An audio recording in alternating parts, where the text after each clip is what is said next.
अस्सलाम वालेकुम मलगरो आईसीसी په ټیسټ کرکټ کې غټه تبدیلی کولو والده دوه غټي تبدیلیاں آईसीसी په ټیسټ کرکټ کې کوي چې په دې کې هم آईसीसी سم ملکونو سره زیاتې کوي انډیا او استرالیا او انګلند د درو ملکونو سره فیور کې زی د درو ملکونو ته فائدہ ورغی او نور چې څومره هم ملکونو دی واغی ټیسټ میچز کوي نو غي له پکې نقصان دی سو نقصان دی پکې آईसीसी ول د درو ملکونو له زیات فیور ورکوي په دې باندې په دې ویډیو کې ډیټیل سره خبره کوم او تاسو به هم کمنټ کوي چې آیا بیگ 3 چې کوم مخ کې دی یو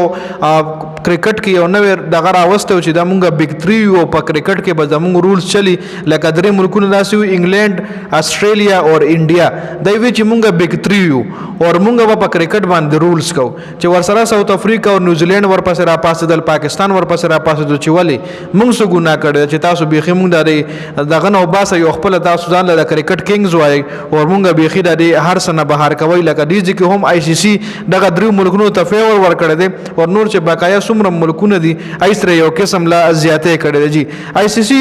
نوې رولز کوم دی غدار دی چې ټیسټ میچ په 15 ورځې نه بلکې سرور ورځې وي ټیسټ میچ په 15 ورځې نه بلکې سلور ورځې به وي مخکې به ټیسټ میچ 15 ورځې لکه دې حواله سره اکثر خلکو یو فنی خبره هم کوله چې زندگی اگر 4 दिन की है तो टेस्ट मैच 5 दिन का क्यों है لکه ټیسټ میچ د 15 ورځې ولې دی نو څنګه ټیسټ هم د سلور ورځې کو هغه هم صرف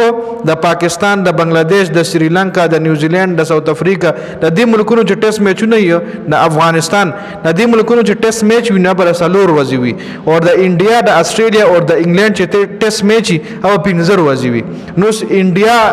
انګلند او استرالیا ادای په سر کې خورونه دي کولی ولی آईसीसी دومره مطلب د دې درې وړو لوبډلو فیور کیږي او نور لوبډلو سره زیاتې کوي د دې درې وړو لوبډلو چې ټیسټ میچ کنه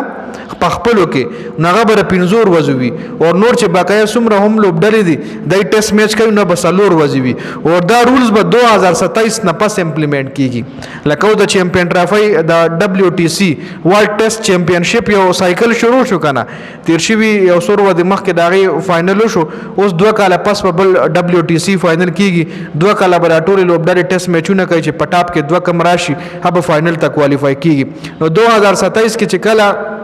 WTC فائنل شي نو غینه پس په دا رولز امپلیمنٹ کیږي انډیا انګلند او استرالیا کرکټ کې خپل منمانی کوي چونکه انډیا نه پس زیات کرکټ چې کم قتل کیږي هغه پاکستان کې قتل کیږي کچری دی بیگ 3 جوړول کنه نو بیگ 3 کې پاکستان حق لري چې پاکستان هم په بیگ 3 کې ورچولې وي یا بیگ 4 جوړ کړي وي انډیا انګلند استرالیا او پاکستان ځکه ورچولې وي چې انډیا نه پس زیات کرکټ په پاکستان کې قتل کیږي آईसीसी د انډیا نه پس زیاته پیسې په پاکستان کې ګټي آईसीसी